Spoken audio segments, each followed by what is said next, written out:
오늘 이제 골로새서 7번째 시간이죠. 7번째 시간인 것 같습니다. 골로새서 2장 8절부터 10절까지 제가 먼저 읽겠습니다. 아무도 너희를 철학과 헛된 속임수로 노략질하지 못하도록 주의하라. 그것들은 사람의 전통과 세상의 유치한 원리를 따른 것이며 그리스도를 따른 것이 아니니라. 그분 안에는 신격의 모든 충만함이 몸의 형태로 거하시나니 너희도 모든 정사와 권세의 머리이신 그의 안에서 온전하게 되느니라.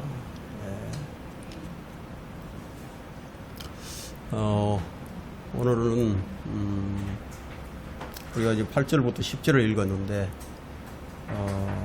여기서 제가 하나의 주제를 가지고 강론하고자 합니다. 그것은 그리스도를 따른 것이 아니니라 라는 주제를 가지고 제가 강론할 때 여러분 집중하시고 과연 이것이 무엇을 의미하는지 잘 깨달으시기를 바랍니다. 아무도 너희를 철학과 헛된 속임수로 노략질하지 못하도록 주의하라. 주의하라고 말을 하고 있죠. 조심하라는 거예요. 그것들은 사람의 전통과 세상의 유치한 원리를 따른 것이며, 이 철학이라는 것이 이 사람의 전통과 세상의 유치한 원리를 따른 것이라고 얘기합니다. 그리스도를 따른 것이 아니라는 거죠. 하지만 철학은 어떻습니까? 무엇인가 있는 것처럼 보이고, 철학을 얘기하면 마치 이제 유식한 사람처럼 보이죠. 그렇지만 사실은 이 사람의 전통과 이 세상의 유치한 원리에 따른 것이다. 그것을 지금 여기서 말씀을 하고 있습니다. 그런데 오늘날 얼마나 많은 설교에서 이 철학이 풍자되고 있는지 아십니까? 아무도 너희를 철학과 헛된 속임수로 노략질하지 못하도록 주의하라. 근데 신약 성경에서 이 주의하라는 이 말씀이 어디에 그렇게 쓰였는가를 우리가 찾아본다면은 빌립보서 3장 2절에서 우리가 또 발견할 수가 있는데요. 개들을 주의하고 뭐 진짜 개를 주의하라는 것이 아니고요. 사람인데 개처럼 행동하는 자들이 있는 거죠. 개들을 주의하고 악한 일꾼들을 주의하고 살을 배워나는 자들을 주의하라. 이 살을 배워내는 자들이 누굽니까? 할례파들이죠. 할례파들을 주의하라. 그리고 누가복음 12장 1절에서는 우리 주님께서 누룩을 조심하라 이런 말씀을 하셨어요. 이 누룩은 거짓 교리죠. 그리고 마태복음 7장 15절에서는 양의 옷을 입고 나오는 거짓 선지자를 주의하라. 마가복음 12장 38절에서는 서기관들을 조심하라. 이런 말씀이 주어져 있습니다. 사람뿐만이 아니고 또 누가복음 12장 15절에서는 탐심을 주의하라 얘기합니다. 탐심. 조심할 게 참 많죠.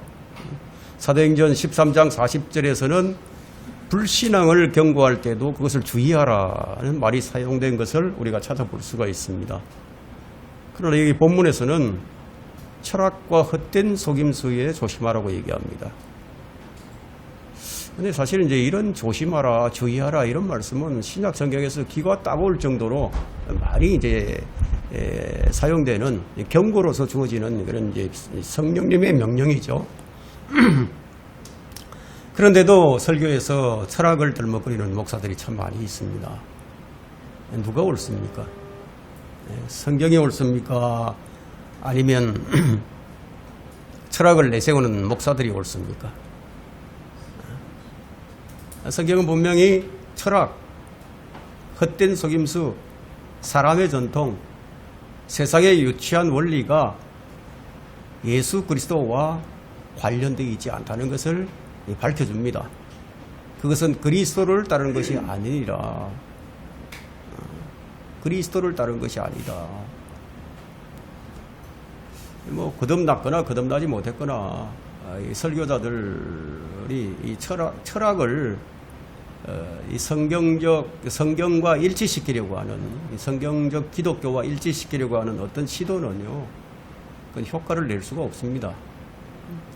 세상의 유치한 원리는 철학자들이 사고하는 이 기본적인 이제 것들인데, 성경은 그것들은 그리스도를 따른 것이 아니니라. 그러니까 두 세계관의 충돌이 지금 일어나고 있는 거죠. 그리스도를 따르는 것과 그리스도를 따르지 않는 것. 그러니까 하나는 그리스도를 따르는 세계관이고, 또 하나는 사람을 따르는 세계관.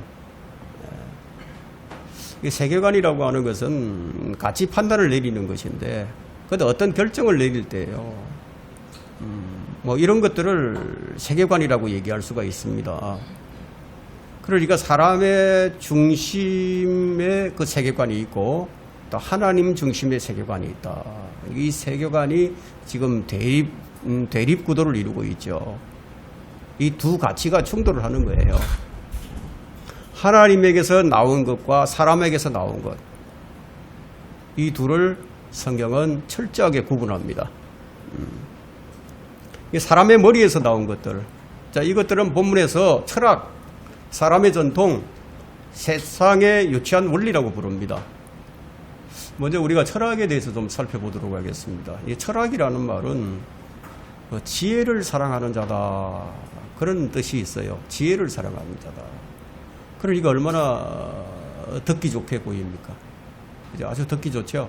지혜를 사랑하는 자다. 철학에는 이제 네 가지 사상이 있는데요. 첫 번째는 자연주의 사상이 있고, 두 번째는 이상주의 사상이 있고, 세 번째는 사실주의 사상이 있고, 네 번째는 실용주의 사상이 있습니다. 근데 이 세상의 모든 철학은 자연을 따르는 이제 물질주의, 그리고 어떤 신성만 믿고 관념만 따르는 이상주의가 있고요. 또 어떤 생각을 현실에 따라서 옳다고 인식하는 그런 사실주의가 있고, 무엇이든지 쓸모가 있으면 좋은 것으로 생각하는 실용주의, 이 네 가지로 이제 압축할 수가 있습니다. 그리고 어떤 철학도 우리 주님께서 이 지상에서 통치하실 그 예수 그리스도의 재림을 가르치질 않아요. 어떤 철학도 그리스도를 거부하는 자들이 지옥에서 영원토록 고통을 받는다는 것을 가르치질 않습니다. 어떤 위대한 철학도 다른 사람들의 혼을 그리스도께로 이겨오도록 가르쳐 주지 못합니다. 그래서 그것들은 그리스도를 따르는 것이 아니라 라고 말씀을 합니다. 철학이 이제 교회로 들어오면은요, 그것이 이제 누룩이에요. 철학이 누룩입니다. 그래서 성경이 그것을 조심하라는 거예요. 누룩이 들어오면 전체를 부풀게 만들죠. 그 역사상 그 어떤 철학자도 자신이 죽어서 어디로 가는지 그것을 확실하게 알지를 못했습니다. 그걸 발견하고자 애를 썼지만 아무도 발견하지 못했습니다. 그래서 아무도 너희를 철학과 헛된 속임수로 노략질하지 못하도록 주의하라. 그럼 이 철학이 위대한 다윈을 파멸시켜버렸어요. 이 철학이 엥겔스, 막스를 파멸시켜버렸습니다. 그러니까 하나님의 진리를 반대하는 어떤 이 이론이나 그 원리의 그 어떤 원수의 배후에는요, 뛰어난 어떤 철학자들이 다 있는 거예요. 진화론이 등장하면서 얼마나 많은 사람들의 그 신앙을 파괴시켰습니까? 그것을 따르는 사람들은 그리스도를 따르는 것이 아니다. 여기서 바울이 정확하게 지금 얘기를 하고 있죠. 사람의 전통들을 보면 아주 고상하게 보여요. 사람들은 이 사람의 전통을 따르는 것을 매우 좋아합니다. 그러나 사람에게 고상하게 보이더라도 그 사람의 전통을 지켰던 서기관들과 바리새인들은 우리 주님께서 제자들에게 이제 말씀하시기를 그들은 장로들의 전통을 지켰다. 장로들의 전통이다. 이렇게 얘기를 하는 거예요. 사람의 전통은 진리를 거부하고 진리를 바꾸고 진리를 속이고 진리를 감추고 진리를 모방하고 진리를 짓밟고 진리에 불순종하고 진리를 제거하고자 합니다. 그래서 우리 주님께서 마태복음 15장 3절에서 어찌하여 너희의 전통으로 하나님의 계명을 어기느냐. 너희의 전통으로 어찌하여 하나님의 계명을 어기느냐. 그 마가복음 7장을 한번 잠깐 보십시다.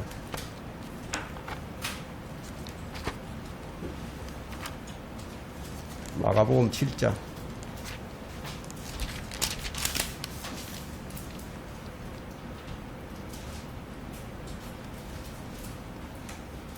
네, 6절과 7절을 한번 보겠습니다.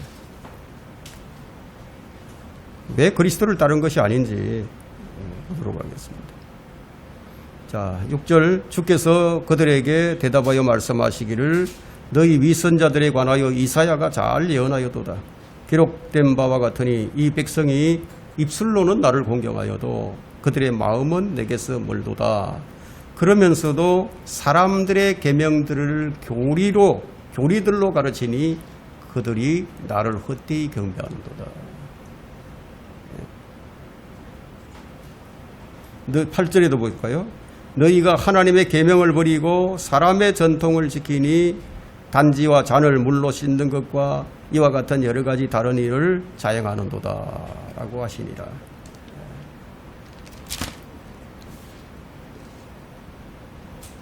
그러니까 사람이 전통이 하는 일이 뭐예요?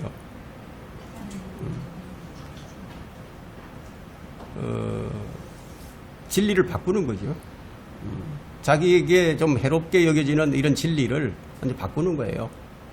그들 자신의 이제 유익에 적합하고 편리하게 만드는 일을 도모를 합니다. 그러나 이 전통이라고 할 때 이 사람의 전통도 있지만 성경적인 전통도 있어요. 네? 이걸 구분할 줄 알아야 돼요. 바울이 성경적 전통을 지키라고 얘기합니다. 여러분 데살로니가 후서 2장 15절에 보게 되면요. 그러므로 형제들아 굳게 서서 말로나 우리의 편지로나 너희가 배운 바 전통들을 지키라. 너희가 배운 바 전통들을 지키라고 얘기합니다. 그 성경적 전통들은 가톨릭의 전통이 아니에요. 바울은 이 성경적 전통을 지키지 않는 형제들과 멀리 하라고, 가까이 하지 말라고 가르치고 있어요. 여러분 데살로니가후서 3장 6절을 한번 보세요. 멀리 하라고 얘기합니다. 그들이 형제일지라도 멀리 하라고 얘기하는 거예요. 가까이 하지 말라는 거예요. 데살로니가후서 3장 6절 보시면 형제들아, 자, 우리 주 예수 그리스도의 이름으로 너희에게 명하노니, 명령을 한다는 거예요. 예, 권고하는 차원이 아니고 명령을 하는 겁니다. 하지 말라는 거예요. 반드시 지켜야 한다는 거예요. 명령은 무질서하게 행동하고 우리에게서 받은 바 전통을 따라 행하지 않는 모든 형제를 멀리하라. 뭐 여러 가지 전통들을 만들어내죠. 지금 우리 한국 교회에 얼마나 절기가 많습니까? 수많은 절기들이 있죠. 그러나 그것은 사도들의 전통이 아니에요. 로마 가톨릭의 전통이죠. 바울은 교회의 모든 일은 질서 있게 하고 품위 있게 하라고 그렇게 명령을 했어요. 그렇다면 교회가 이 세상의 문화와 전통을 받아들여서 이 교회의 품위를 떨어뜨리고 아주 무질서하게 행하는 일을 하고 있다면 그것은 무엇입니까? 그건 그리스도를 따른 것이 아니죠. 그리스도를 따른 것이 아니니라. 자, 지금처럼 세상의 문화가 아주 대거 교회로 몰려들인 그런 유입된 적이 없었어요. 교회가 시작된 이래로 지금처럼 세상 문화가 많이 들어온 적이 없었습니다. 이제 복음이 전파되죠. 복음이 딱 일단 전파되면 그 다음에 이제 교육을 합니다. 교육을 하게 되면 그 다음에 세상 문화가 들어와요. 그 다음 수순은 뭐냐? 배교로서 끝나는 거예요. 교회사 기간 내내 계속 이것이 반복되었습니다. 복음이 전파되고 또 성경을 가르치고 교육을 시키고 그다음 세상의 문화가 들어오면은 그것이 누룩이단 말이에요. 거기 들어오면은 그다음 배교로 끝나는 거예요.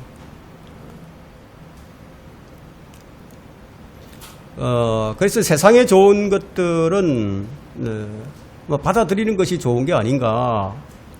뭐 이건 사람의 생각이에요. 뭐 사탄은 이런 형태를 사용을 하죠. 어떤 형태로 다가오느냐면 사탄은 사람의 심리를 잘 이용하거든요. 그래서 다른 사람도 뭐 그것을 하는데 어떠냐 이런 식이죠. 다른 사람도 그것들 한다. 지금까지 우리가 그 항상 지켜왔는데 지금 와서 그걸 어떻게 바꾸느냐 이런 얘기를 합니다. 그래도 아주 조금 하는 것은 괜찮은 거야.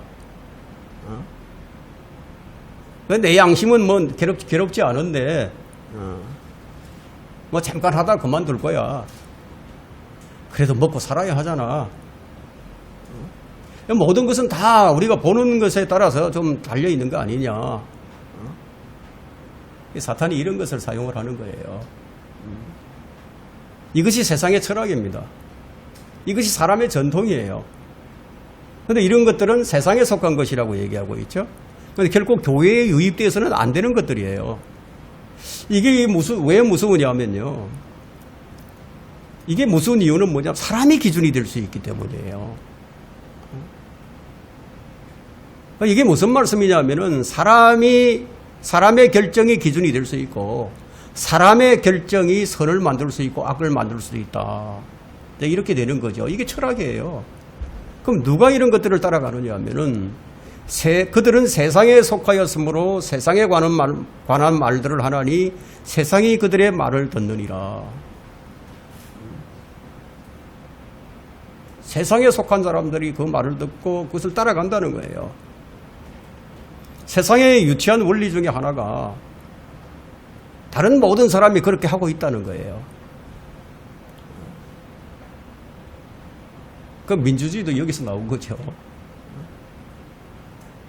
다수가 진리가 아닌데 다들 그렇게 하고 있지 않느냐. 이런 원리는 어느 시대이든 세계 인구 95%의 결정을 인도하고 조정하고 있다는 것이 현실입니다.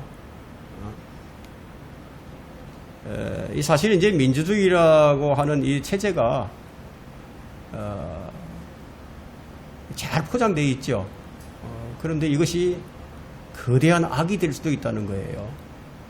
뭐 그 이유가 뭐냐면 사람들의 다수가 결정하면 그것이 선이 되니까. 이것을 사회적 합의라고 얘기하죠. 듣기 좋은 말로. 사회적 합의만 될 수 있다면 뭐 무엇이든지 다 할 수 있다는 것이 그래서 사회적 합의로 선이 결정이 되고 그러면 이것이 무슨 얘기입니까? 하나님이 없는 거예요. 하나님이 없어요. 성경은 동성연애는 죄악이다 그러죠. 그런데 사회적 합의로 그것이 합법화된다는 거예요. 여러분 이게 인본주의예요. 성경하고는 상관이 없어요. 그러니까 하나님이 필요 없는 것이죠. 어떤 것도 인간이 결정할 수 있다. 모든 것은 인간이 결정한다. 인간이 주체다. 인간 주체 사상입니다. 이게 무서운 거예요. 그 성경은 그것을 철학이고 또 전통이고 그것들은 세상의 유치한 원리를 따른 것이다. 이렇게 이제 말씀을 하고 있습니다. 다만 어떤 사람들이 그러면 따르느냐 하면 그리스도를 따르냐면 소수의 사람들만이 그리스도를 따라가는 거예요. 소수의 사람들. 그래서 좁은 문이에요. 아주 좁은 길입니다. 그리스도인들 중에서도 그리스도를 따르는 사람들이 많지 않아요.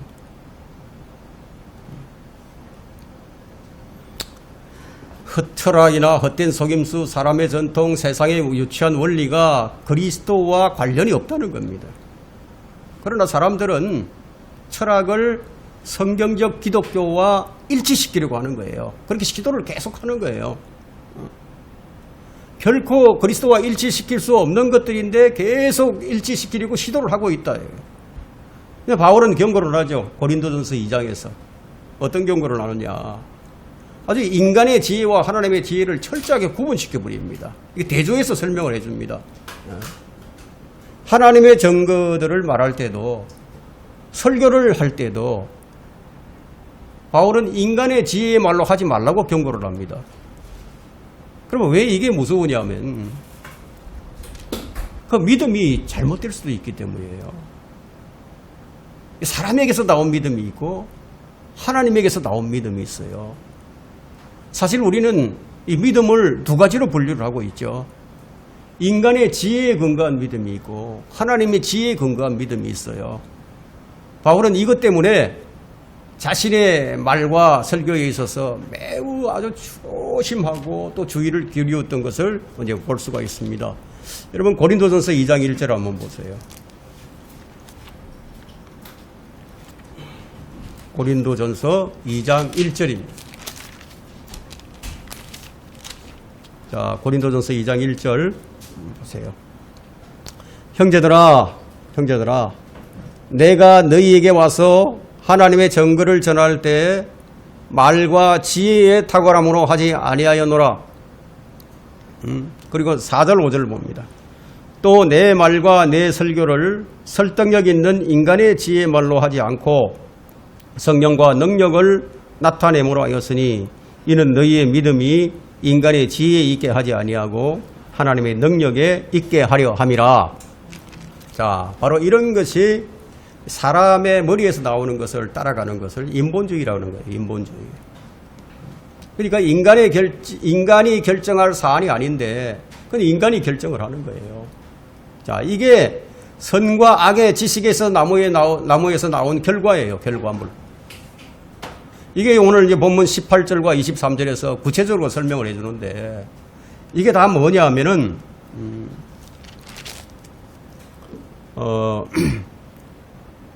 인본주의, 철학과 속임수, 또 사람의 전통과 세상의 유치한 원리라는 거예요. 인간이 결정하고 인간이 마음대로 하는 것, 자기가 옳다고 생각하는 대로 살아가라. 이게 철학입니다. 인본주의 세계관의 문제가 뭐냐? 그것은 이제 내가 기준이 되는 거예요. 내 중심이에요. 인간이 선을 규정할 수 있다. 인간이 행동을 규제할 수 있다. 그러면 인본주의와 반대되는 신본주의는 무엇입니까? 신본주의는 인간의 기준이 아니고 하나님 기준이죠. 성경의 기준이에요. 하나님이 선을 정하고 하나님이 기준이다. 이게 신본주의 세계관입니다. 이렇게 얘기하면은 하나님이 다 결정해버리면 그러면 인간이 뭐냐? 기분이 좀 나빠지죠. 그럼 인간은 뭐냐? 근데 거기서부터 이제 문제가 생기는 거예요. 여러분, 이 부모가 자식을 나쁜 길로 인도하는 부모가 있겠습니까? 간혹 그럴 수 있지만 하나님 아버지는 그럴 리가 없다는 거예요. 하나님은 창조주세요. 하나님은 사람을 만드셨어요. 여러분, 창조주 하나님께서 피조물들을 나쁜 길로 인도하시겠습니까? 그렇지 않죠. 자식이 이제 가출을 하고 그러면 부모가 정말 기겁을 하죠. 더군다나 딸이 가출을 해보세요. 그러면 그 부모의 이 마음은, 심정은 타들어가는 거예요. 여러분, 하나님께서도 마찬가지예요. 자, 하나님께서 보실 때 사람은 자기가 옳다고 생각하지만 하나님 보실 때 그건 옳은 것이 아니야. 그리스도께서는 나는 길이다, 나는 진리다, 나는 생명이다. 이 말의 의미는 그리스도만이 유일하다는 거예요. 그리스도 외에는 다른 길이 없다는 거예요. 그러니까 다른 곳을 찾지 말라는 겁니다. 다른 길을 가지 말라는 거예요. 근데 하나님의 결정은 너무 큰 가치가 있습니다.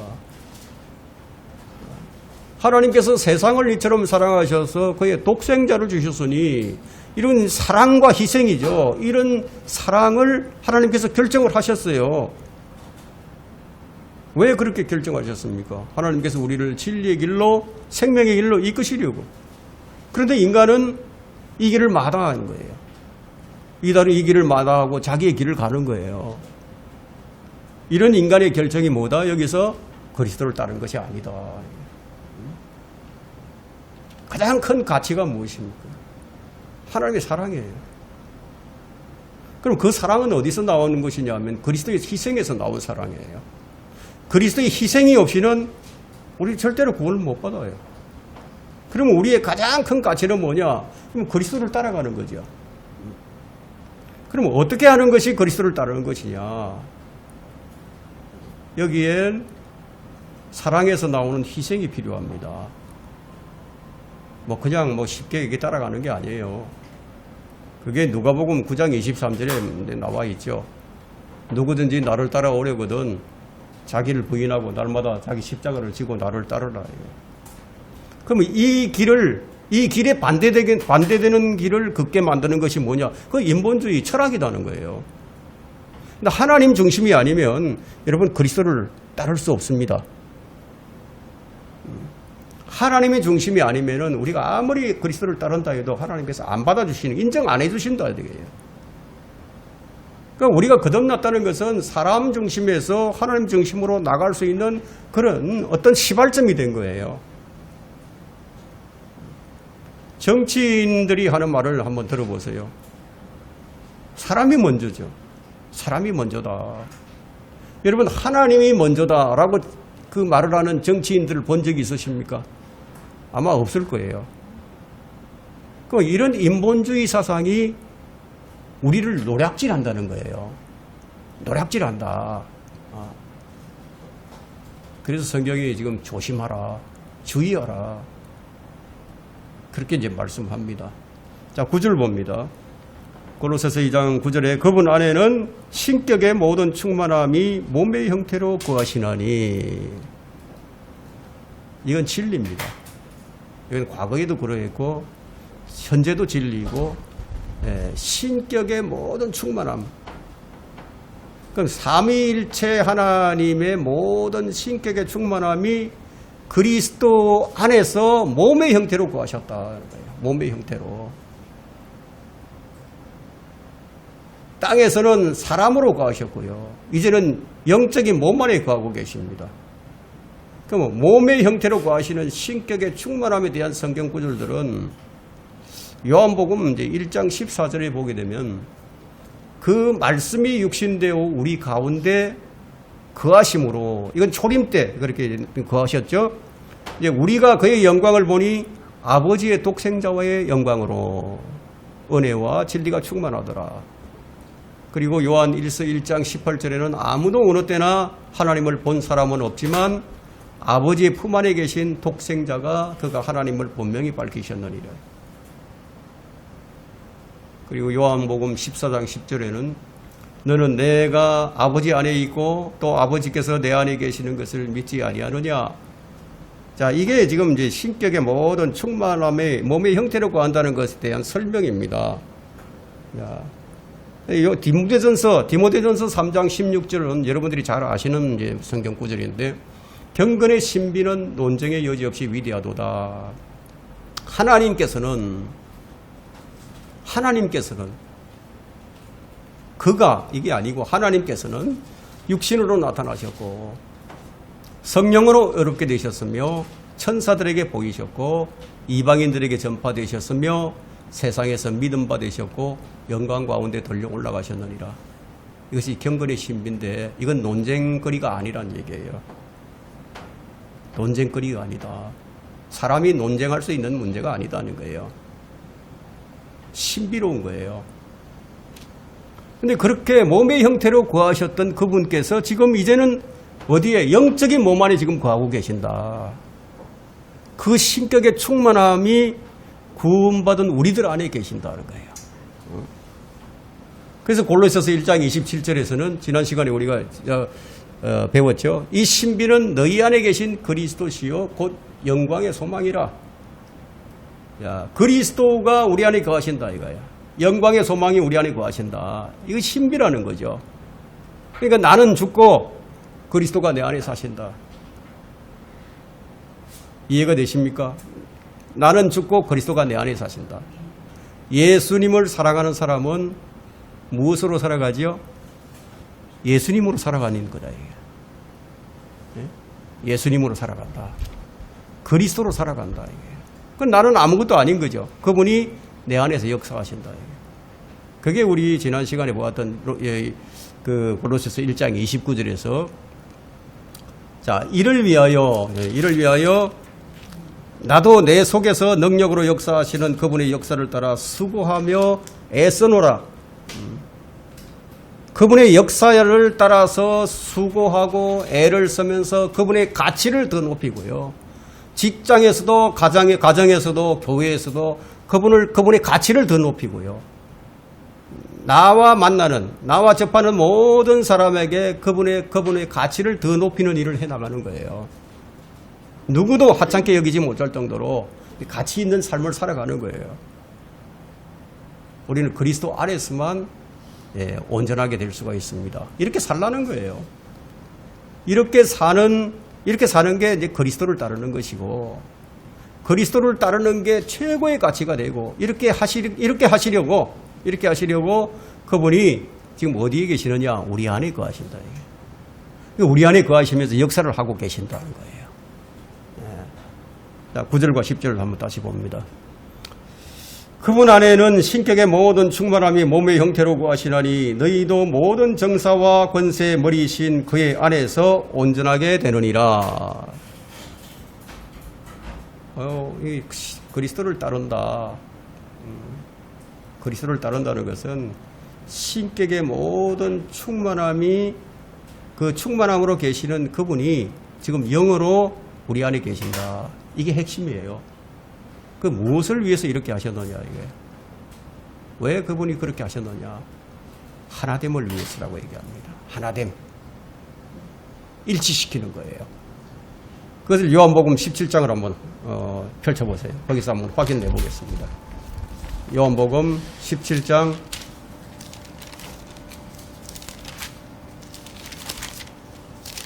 21절부터 23절까지 한번 보겠습니다.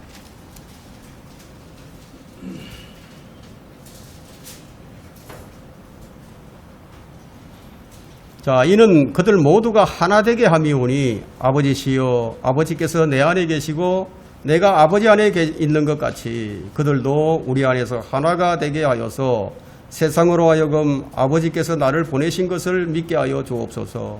또 아버지께서 내게 주신 그 영광을 내가 그들에게 주었사옵니다. 그리하여 우리가 하나인 것 같이 그들도 하나가 되게 하려는 것이옵니다.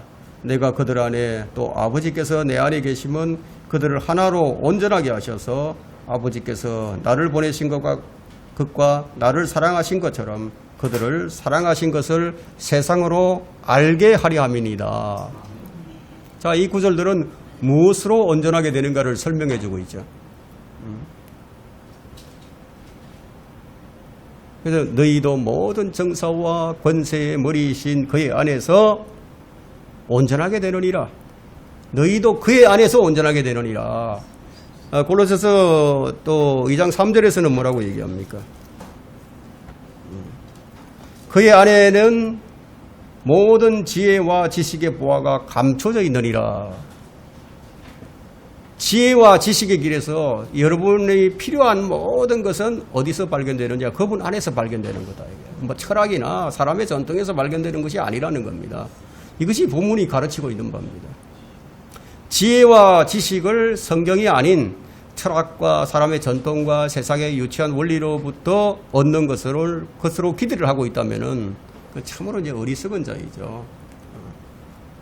그런데 보통 유식한 자들이 그렇게 따라갑니다. 많이 배웠다고 하는 자들이. 자, 우리는 진화론, 창조론을 토론하고 있는 학자들의 도움이 없이도 우리는 이 히브리서 11장 3절로부터 즉시 무엇이 진리인가를 우리가 알 수 있어요. 히브리서 11장 3절에는 믿음으로 우리는 세상들이 하나님의 말씀으로 지어진 것을 깨닫나니, 믿음으로 깨닫는 거예요. 보이는 것들은 나타낸 것들로 된 것이 아니니라. 자, 우리는 믿음으로 무엇이 진리인지를 알아요. 예수 그리스도께서 모든 정사와 권세의 머리입니다. 성령께서 우리에게 하나님의 깊은 것들을 계시하는 것을 우리가 어떻게 하느냐? 믿음으로 하는 거예요. 성경은 하나님의 일은 하나님의 영이 아니면 아무도 모른다고 했어요. 그럼 하나님의 깊은 것들을 여러분 철학자들이 어떻게 알겠습니까? 그 과학자들이 어떻게 알겠습니까? 사람의 전통이나 세상의 유치한 원리들인 그 학문으로 그것을 어떻게 알 수 있겠느냐는 거예요. 이게 불가능하다는 거죠. 하나님의 모든 지혜와 지식은 하나님 아버지에 의해서 우리를 위하여 지혜가 되신 예수 그리스도 안에 있다는 거예요. 여러분, 예수 그리스도는 하나님의 지혜가 되시고 하나님의 능력이십니다. 그런데 우리는 그리스도 안에서 이제 온전해집니다. 이 일을 위해서 우리가 수고하고 애써야 하는 것이 있는데, 그 우리가 이제 에베소서 4장 13절에서 발견하게 됩니다. 에베소서 4장 13절 한번 보세요. 자, 우리가 공부하는 이유도 바로 여기 있습니다. 우리 온전한 사람들이 되기 위해서, 하나가 되기 위해서. 자, 에베소서 4장 13절에 우리 모두가 믿음의 하나됨과 믿음의 하나됨. 여러분, 우리가 지금 믿음의 종류가 있다고 얘기를 했죠. 그럼 우리가 어떤 믿음으로 하나가 되게 됩니까? 믿음으로 하나가 되게 된다. 우리 모두가 믿음의 하나됨과 하나님의 아들을 아는 지식의 하나됨에 도달하게 하고 온전한 사람이 되어 그리스도의 충만하심에 장성한 분량에까지 이르게 하려 하심이라. 우리 모두가 언젠가는 이제 이렇게 됩니다. 언젠가는. 오늘 여기까지 하도록 하겠습니다.